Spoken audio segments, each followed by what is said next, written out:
ki bunlar sinə vurdu. Sen de bu esasda sen şişeye burada kulak asın, mahterden göz yaşayalım. İmam-ı Saddad gördü emmeler yüzünü öldürür. Kıbar yolladı Yazid'e, Yazid öldür gaye. Öldür gaye. Dehrde hiç gülmesin yüzü. Gassale gönder, emmeler öldüre yüzü.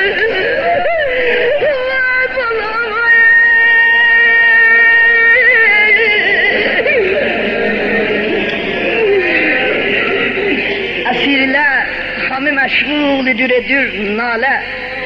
Harabiye o zaman dahil oldu Gassale. Zeynep getir balığa kıslı verir. Sen bir hesap ele. Balalar bile helge vurdular. Yorgun balalar. Hay hay hay.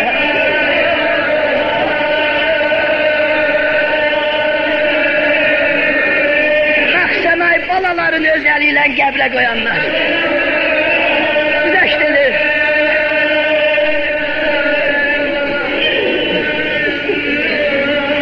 Vurdular, helge vurdular bala vəsətdə. Gassale su tökü, cənazəni yürü.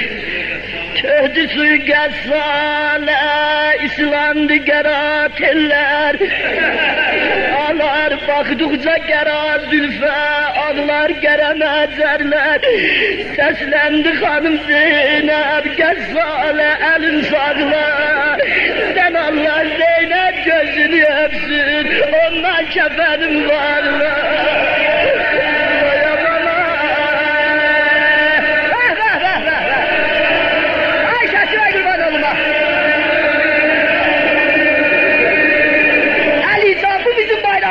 Aliza. Ali bu bizim bayramımız diye ağlıya ağlıya çıkmışım.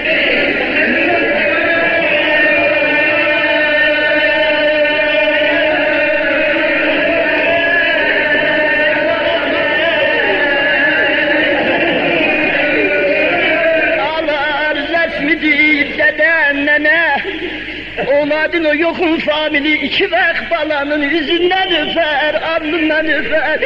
Biri bala toy ediyenleri, görersen o damat olan ya erus olan gecesinden gelir. Dudağın koyar balanın dudağından öper. Oğlum ben ölsene kurban, kızım ben ölsene kurban. Ha bir onladı kulak hastayım ağlar. Bir de Kudayna içeride, dedenin kabağında bala elinden gider. Görersen neneni getirerler, dedeni getirerler. Kebride yüzün koyar balanın yüzüne.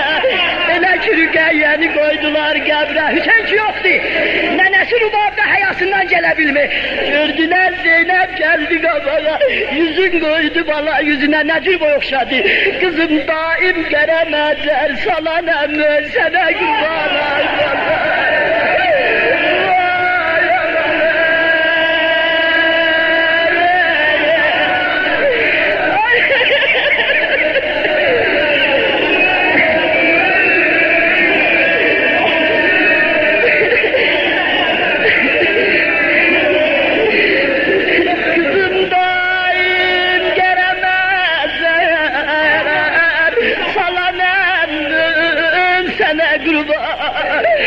Ay bala kardeşsiz oğulsuz kalan özgene kurban. Ay bala.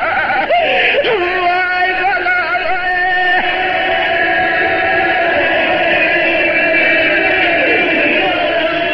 Çok bağışlarsınız ha. Çok bağışlarsınız. Həmişə mouridin 300 qərar tapışam. Güzəştəli, rügə yok ne, eşkimdən oku ne. Ay ki o adam məşhura. Ondan oku ne, əgər artıq da yuvasından bağışdı. Leyladı gördüm Zeynep qəbridən çıxdı amma elə bil gözü birini axtarı. Hanım kimi axtarırsan dedi Leyla hanı nənəsi var. Söz bürlədi. Dedim hanım sen balan yok şiyanlar Rubab xərabə buzağında ağlı. Geldi yapışdı elinden Rubab balovun boyunu okşa. Koy torpağı töker balovun üstüne. Leyla de gördüm Rubab eğildi yüzün koydu bala yüzüne belə dəfliydi. Müstəqimən özünü oxşamadı, yüzün tutdu Zeynəbə. Dedi Zeynəb bir söz deyə bilmə.